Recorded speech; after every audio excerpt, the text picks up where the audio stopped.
not to cover this. All right. Segment 4, the theory, of which you have more in this book than I'd expected. Righteous indignation. A lot gets explained here. Marx and Hegel had paved the way for the progressives, who in turn had paved the way for the Frankfurt School, who had then attacked the American way of life by pushing cultural Marxism through critical theory. There's a lot going on there.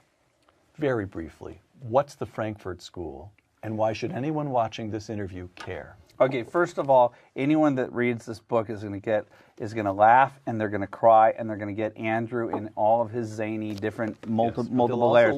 But there's one chapter that is like putting the medicine in the sherbet in order to get your kid to take it, in order to get rid of his fever.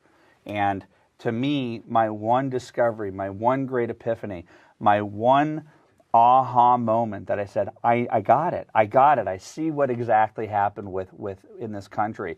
The Frankfurt School were emigres from Germany, Austria. Germany. It was the equivalent of this, the Hoover Institution. What the Hoover Institution is to Stanford University. The Frankfurt School was a think tank at the University of Frankfurt, and they were social scientists like Herbert Marcuse, Antonio Gramsci, Horkheimer, Adorno. These were all a bunch of guys in the middle of World War II who had suffered in Europe, 2 world wars in a row, and they had been fighting.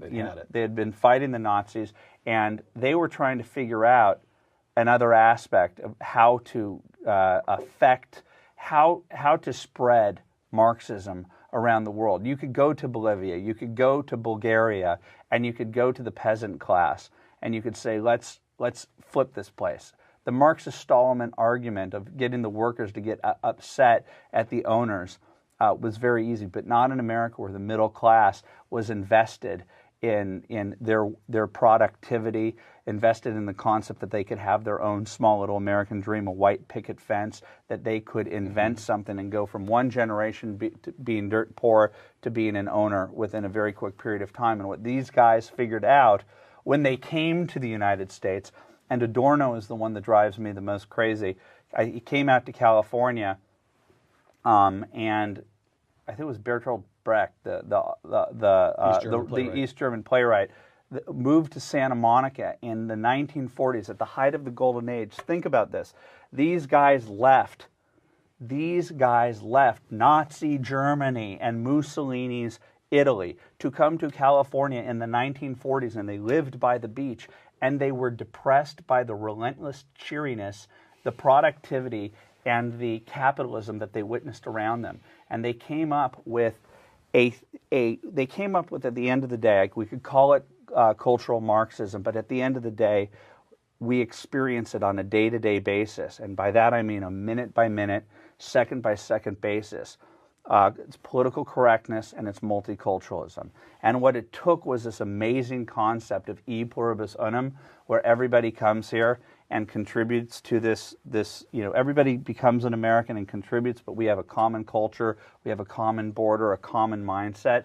What they did was take the haves versus have-nots friction and translated it into oppressor versus the oppressed. And this got taken up by faculties across the country. That's the point of the Frankfurt School and the progressivism. It becomes embraced by 60s post-structuralism academics. Post-structuralism, queer studies, African American studies, all of that is pitting people against each other. It is anti-American to its core. If Marcuse was I'm quoting again from Righteous Indignation, if Marcuse was the Jesus of the New Left, then Saul Alinsky was his St. Paul. Again, let me just put it to you in simple terms. Who's Saul Alinsky, and why should anyone watching this interview care? Well, Hillary Clinton wrote her senior thesis on Saul Alinsky at Wellesley.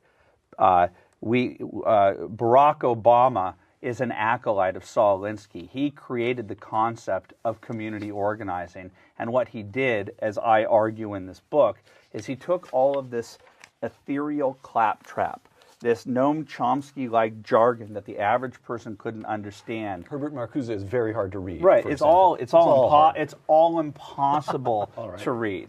But he was able to translate this cultural Marxist down to a series of rules and a mindset, a warrior mindset, where the critical theory was like, take on your enemy, take him directly on, destroy that person. He applied critical theory down to the street war level, and I would argue that the Katie Courics of the world, the Chris Matthews of the world, Rachel Maddow, and Keith Olbermann, unbeknownst even to themselves, are studied in the tactics of Alinsky.